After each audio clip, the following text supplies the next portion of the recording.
آرشیو به مکان یک اتفاق با تأخیر و خواننده آرشیو به ناظر بی مکان و ناخوانده تبدیل می شود.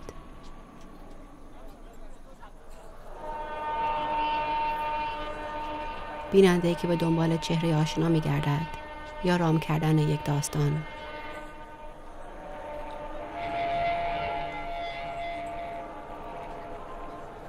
گویی مخاطب نیز داخل تصویر است.